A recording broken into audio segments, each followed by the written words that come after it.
Imagine you wake up face down in a field. No tools, no phone, no idea where you are. You sit up and look around. Dirt, rocks, a few scraggly trees. Someone tells you your mission is to build a smartphone. Not find one, not buy one, build one. You laugh. Then you stop laughing and look down at the ground, because everything you need is already here. You just have no idea how to get it out. Step 1. Don't die. You can't build anything if you starve. So you do what every human who ever lived had to do first. You find water. You find food. You learn which berries kill you and which ones don't the hard way. You chip rocks into blades, cut branches into walls, and sleep near fire. Your whole life is survival. Weeks pass, then months, and slowly you get good at it. You grow crops. You store food. For the first time in your life, you have something no early human had for thousands of years: free time. Turns out every invention in history required that first. Now you can think. And the first thing you notice when you actually stop to look around is that the ground is full of surprises. There are rocks that are heavier than they should be. Rocks with a strange orange color. Rocks that look almost wet inside when you crack them open. These are all rocks, and they are the beginning of everything. You build a fire, not just any fire, a serious fire. You pile on charcoal and pump air into the base until the temperature climbs higher than anything in nature. And then something happens inside those rocks. They start to bleed. Molten copper pours out. You've unlocked metal. Your tools cut deeper. Your structures last longer. The Stone Age is officially behind you. But a smartphone isn't made of copper and wood. The screen you tap 100 times a day starts somewhere far more ordinary. It starts as sand. Specifically, a white powdery sand called silica, the same stuff you've been walking on this entire time. You collect it, pack it into your furnace, and push the heat past 1,700 degrees. The grains dissolve into each other. When it cools, it isn't sand anymore. It's glass. You pour it flat, let it harden, and hold it up to the light. Crude and cloudy, but transparent. You just made a window out of dirt. You're still thousands of years from a phone screen, but the material is there.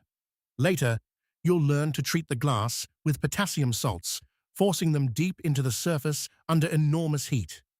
That process puts the whole sheet under compression. Drop it, and it flexes instead of shattering. That's your screen. But a screen you can't touch is just a window. To make it respond to your fingers, you need a metal called indium, hidden inside copper ore. You refine it carefully, stretch it into a layer thinner than a human hair, and coat the inside of the glass. That coating is transparent, and it conducts electricity. When your finger touches the surface, it disturbs the electrical field running through that layer. The phone feels it. You went from sand and ore to a working touchscreen. The two most important parts of your phone just came out of the same dirt pile. The body comes next. You need something thin, light, and strong enough to survive a pocket. That means aluminum, which doesn't sit in the ground waiting for you. It hides inside a dull gray rock called bauxite.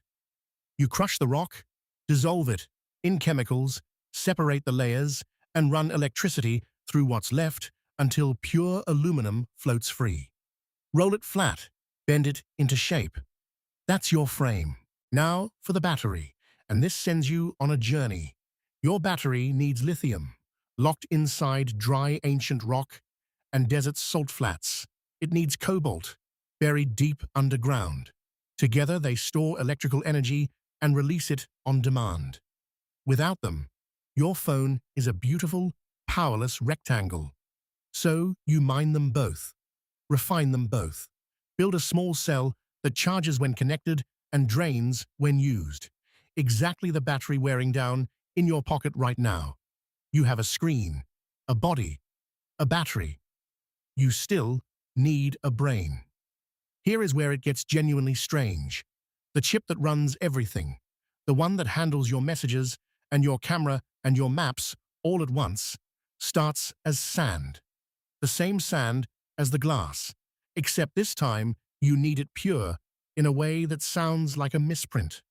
Not 99% pure, not 99.9%. One foreign atom for every billion silicon atoms. To hit that number, you heat the sand in stages, strip away the oxygen atom by atom, grow the pure silicon into a crystal the size of a log, and slice it into wafers barely thicker than a sheet of paper. On those wafers, you carve billions of switches, so small, the eye can't see them. Each one flips on and off, billions of times per second.